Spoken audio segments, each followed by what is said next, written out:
the Tour Eclectic, a second try to do the Charleston Naval Shipyard, now defunct, and specializing on the 4 gates and the dry docks. And we're going to start a little bit different with this attempt. Back here, that sign right there used to say, "Welcome to the Charleston Naval Shipyard." We are entering through the Virginia Street Gate, or what we used to back in the day call the back gate. Dead ahead is Avenue B. That was mostly supply. So that was the former home of Pier Alpha, which was the supply pier, and was the best pier that we had at in the entire facility, because it was on the corner of a curve in the Cooper River. It was a naturally dredging pier. We're crossing Noisette Creek now, and hopefully we don't get stopped by a train. This train actually doesn't cross here, so we're good. This is Noisette Creek. In a lot of the old pictures, you can use Noisette as a reference point to kind of determine, where you're at, because the creek really didn't change over the centuries, where the buildings and the roads did. To our left is the old housing area for officers and the old golf course. Since we're looking at gates, we are going to take a right up here and look at both the old Navy Hospital and the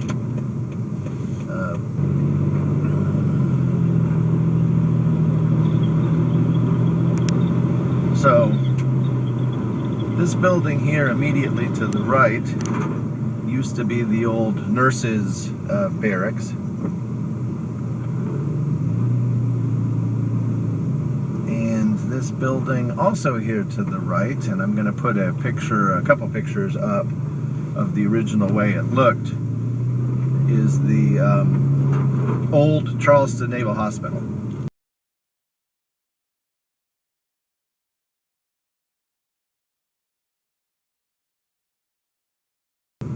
So this was built, the land was purchased for it in 1902 from the city of Charleston. The actual main facility was a World War I vintage, and then the picture I'll post is from 1949 when it was fully operational. I think I said St. James earlier, St. John's, excuse me. This was right where these Jersey barriers are, was the St. John's Gate. Going over here to St. John's Avenue, which is where that bus is. As you can tell, since then it's been bisected by train tracks. So the gate obviously no longer exists. There's no way to get over to St. John's from this particular area. This road, St. John's Avenue, used to be, back in the World War I days, was called Cosgrove Avenue, which is odd because now Cosgrove Avenue is down to our east a little bit. And do a U-turn. Well, we're driving down toward Hobson Avenue. I'm going to go over the dry docks real quick. Right now we're looking at dry dock 1 and 2. 1 being on the top, 2 being the one below it. I'll zoom around a little bit so you can see him better. Dry dock 1 was the first dry dock laid down in 1902. 1902 it was laid down, completed in 1908. That's dry dock 5 right there. You see a ship in dry dock 5. Dry dock 5 was designed and built specifically for the boomer submarines. That's why it is as large as it is. Over here we have a special treat. This is a floating dry dock. The cool thing that we have here is it's rigged for a ship to come in. We can see right there the keel blocks are set awaiting a ship. So what that'll do is they'll ballast that down. It'll basically sink. The ship will pull into that U-shaped structure, and then they will pump it out, floating it. We're going to zoom down a little bit to the east and look at dry docks 3 and 4. Here's dry dock 3 is going to be the one right there on the top right, with the doors shut. We're going to take a closer look at that in a little bit. We'll actually get out and walk around this dry dock. Remember, these dry docks are not all that big because they were designed to fit out destroyer escorts, so not a particularly big ship.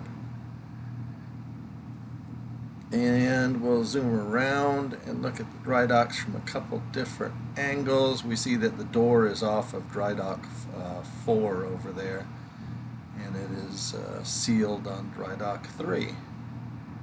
Zoom in on the door. Zoom in on the door a little bit closer. There's a dry dock door for you. And back to the video. Hobson being the main thoroughfare of the shipyard. We'll do the North Charleston Waterfront Park sometime as a whole separate video. I'd like to fly my drone around it because that's the way you're going to get the best footage. Alright, now we're on North Hobson. So over here we have one of the old shops, and I can't tell you what these shops did. Unfortunately, I'd love to have an old shipyard worker tell me what every shop was. But this one is now Charleston Rigging and Marine Hardware, and dead ahead you can see the old shop 2. And you see 2 up there and then 2 down here. Dead ahead here is shop 6, and then it says 23 there. I'm not sure what that is, unless it was 2 shops, shop 6 and shop 23. What I mean by shops is every specialty in the shipyard had a shop number with it. So you had a carpentry shop, metalworker shop, sheet metal shop, pipe fitter shop. All these were different shops. Shop 8 here to my right. I'm looking for signs. A lot of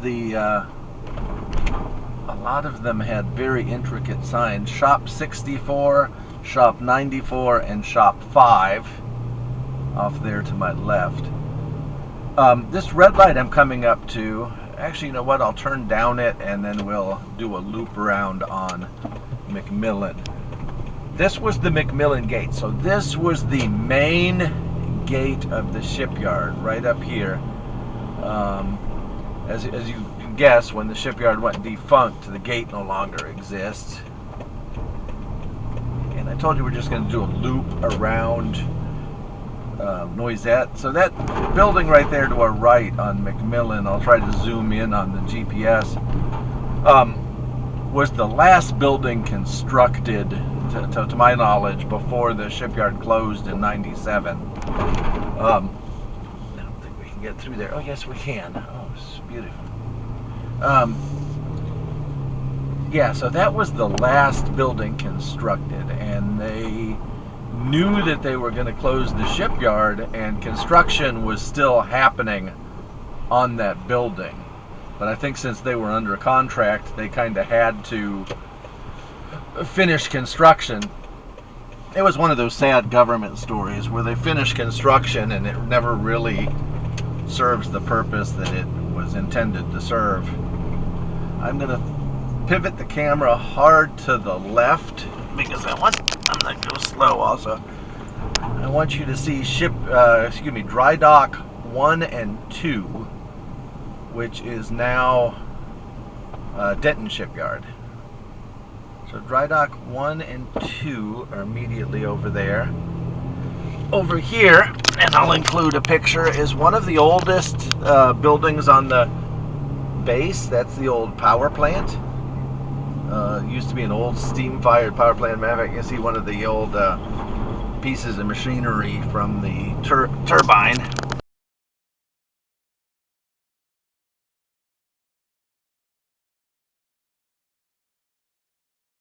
Right, let some faster traffic pass. Or they're not going to pass. Okay. Probably means that they're first time on the shipyard. They're probably lost. Wouldn't surprise me. We're going to pull into this parking lot, even though we won't be able to see Dry Dock 5. Dry Dock 5 was the last dry dock built. It was built specifically, it was built in the 60s, and it was built specifically for the new class of submarine, which had just come out because of the Cold War, which was the SSBN, the submarine ship ballistic nuclear. Matter of fact, if I'll turn the camera a little bit to the left there, you can actually see a ship right there, the big gray thing behind the crane, in Dry Dock 5. Interesting story with Dry Dock 1 and 2. Dry Dock 1 was the first dry dock laid down. So, laid down basically in 1902. I think construction was started. And then finished in 1908. And then 2 was the bigger dry dock. And it was started at the beginning of World War II to build Fletcher-class destroyers. We built 20 Fletcher-class, 5 of which were lost either in combat or to accidents. That was all done in Dry Dock 2. Well, I shouldn't say build. That's the funny part about it. It was designed to build Fletcher-class destroyers. It was so big because it was designed to build 2 at once. It never built any destroyers in Dry Dock 2.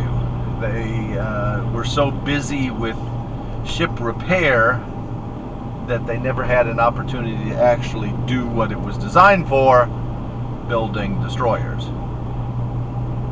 So one of those weird cases, if it was built for this, it never did that. They actually didn't start the building process in a dry dock. They would start it on what they call a building slip, which is where you see the ship slide off the ramps down into the water. And then once they hit the water, they were not fully rigged up. They weren't rigged out, so to speak. And they would bring them into a dry dock to complete their build out. Here to the left we have the Hunley Museum. We've done a special on the Hunley before. Energy Innovation Center over there. And that ahead, the Zucker Family Graduate Education Center. Cooper River Boatyard is right here. And what we're going to do is I'm going to actually unplug the dash cam, and we're going to walk and take a look at this dry dock. This is dry dock 3 and 4. 3 and 4 were built about the middle of World War II, and they were designed to build, as you can see, they're not huge. They were designed to build destroyer escorts. Destroyer escort being a smaller ship, they could fit into these two dry docks. And unlike Dry Dock 2, which was never used for the purpose it was designed for, fitting out Fletcher-class destroyers, dry docks 3 and 4, the smaller dry docks here, were actually utilized for the purpose of fitting out destroyer escorts. I'll put a picture or two of the destroyer escort here superimposed in the video. The destroyer escort Slater up north is actually a refurbished museum ship, and it is beautifully done. And so I'll do a couple pictures of the Slater in this video, especially.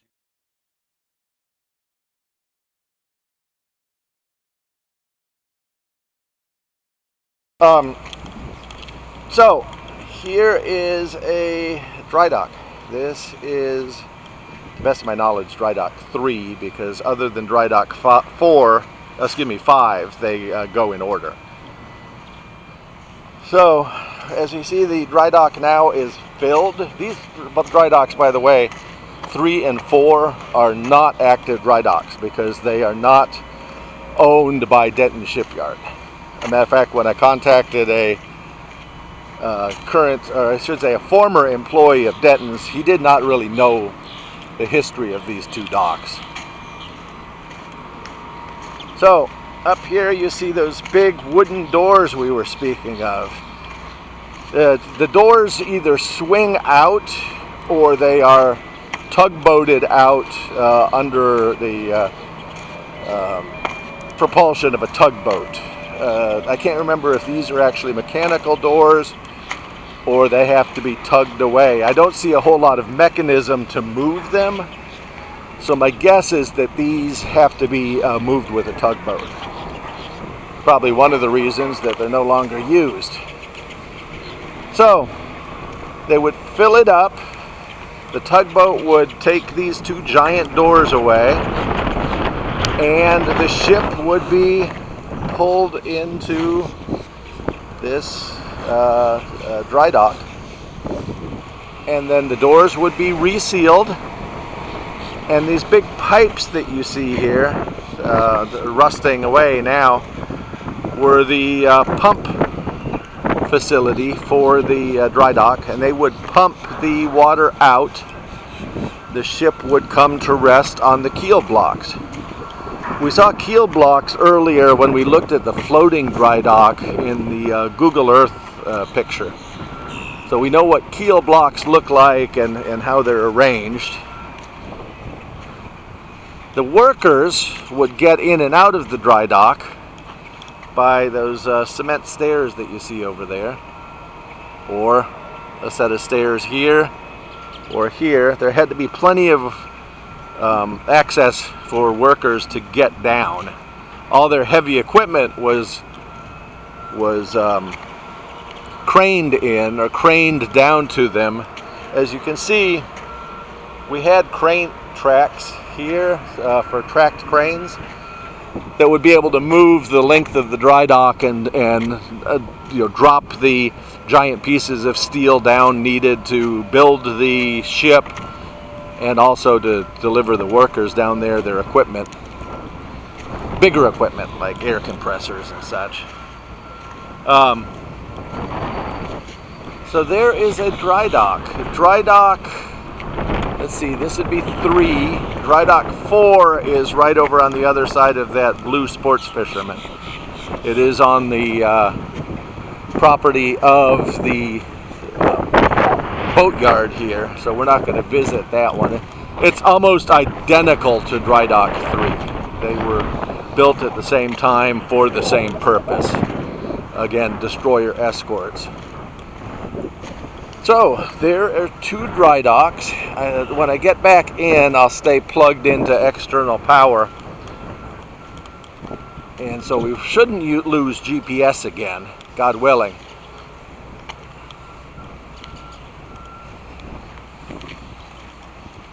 Back to the FJ,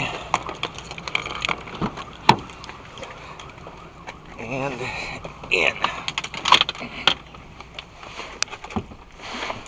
Alright, we will plug dash cam back up. Alright, we only have a couple more things to look at on the Tour Eclectic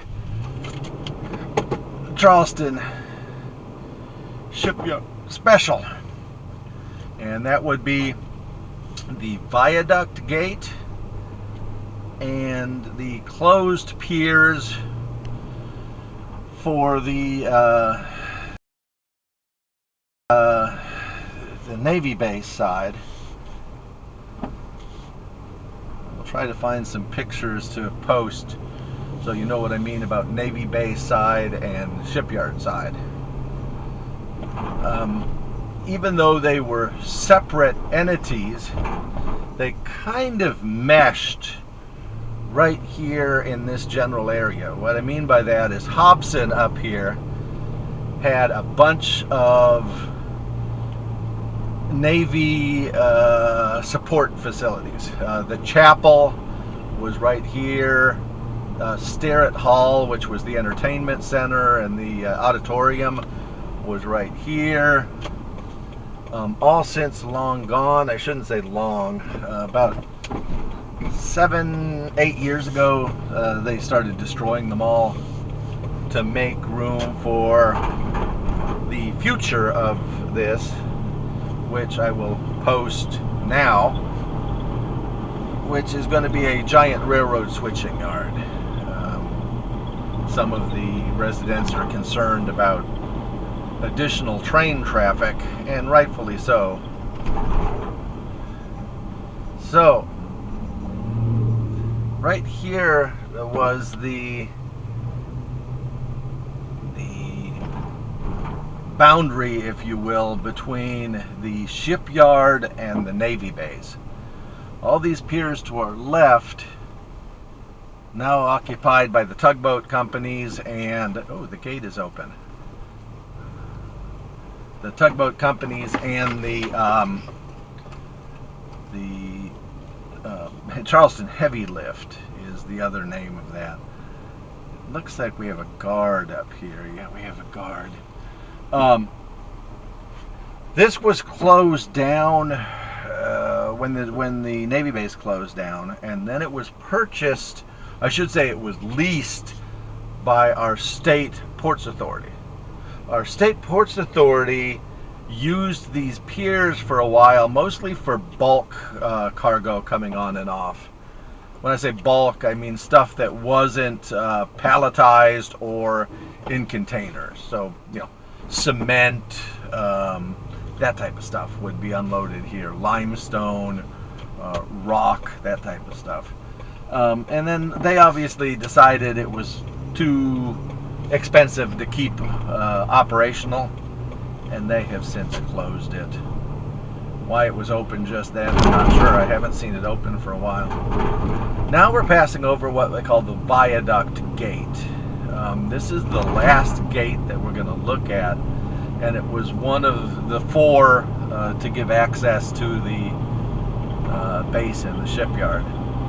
Simply called the Viaduct because it passes over two things. Number one, it's passing over itself as being a giant clover leaf, and it's passing over a train track, which you can't really see down there, but you'll have to trust me that we passed over a train track because there was a train on it. What we'll do now is jump onto Sproul Avenue, and boy, when this Sproul Avenue was, think of any roadway immediately outside of a active Navy base, so that will let you know what Sproul Avenue was like back in the days. And it stayed that way through the entire time the base was open, and after the base closed in '97, it kind of fell into a state of, I don't want to say unuse. They lost a lot of their traffic, certainly. So the base, we are paralleling it. It is off to our right. And what we will do is we will jump in real quick and just see where the McMillan gate would have been. Again, the McMillan gate, and I'm focusing on that one because that was the main gate on and off the facility, at least for the shipyard side.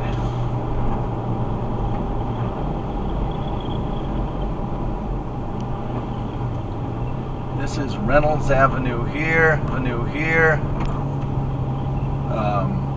Again, hopping place back in the 50s and 60s, up into the 70s, possibly even into the early 80s. I didn't become a cop in this area until the late 80s, and Reynolds had already lost its shine.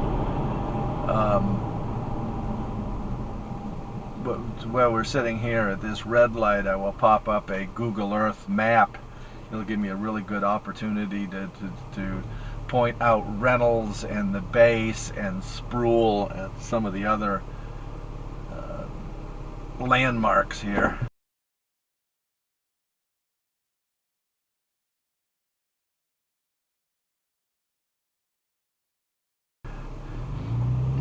But yeah, by the late 80s, Reynolds had kind of fallen into a unuse, let's say, with the military, the off-duty military, and Avenue here. Again, hopping place back in the 50s and 60s, up into the 70s, possibly even into the early 80s. I didn't become a cop in this area until the late 80s, and Reynolds had already lost its shine. But while we're sitting here at this red light, I will pop up a Google Earth map. It'll give me a really good opportunity to point out Reynolds and the base and Sproul and some of the other landmarks here. But yeah.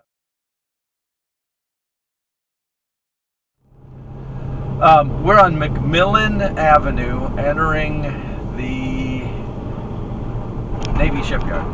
Again, this would have been the main entrance for the shipyard workers. A lot of these areas over here to my right used to be paved. They were parking lots. Tons and tons of parking for the Navy Shipyard, because for the most part the workers did not park on the shipyard property. They would park out here, and then you would have just streams and streams of workers coming onto the shipyard. Over here to the left is that building I was talking about earlier, the last one to really be completed. Dead ahead we get a picture of Dry Dock 1 and 2 again.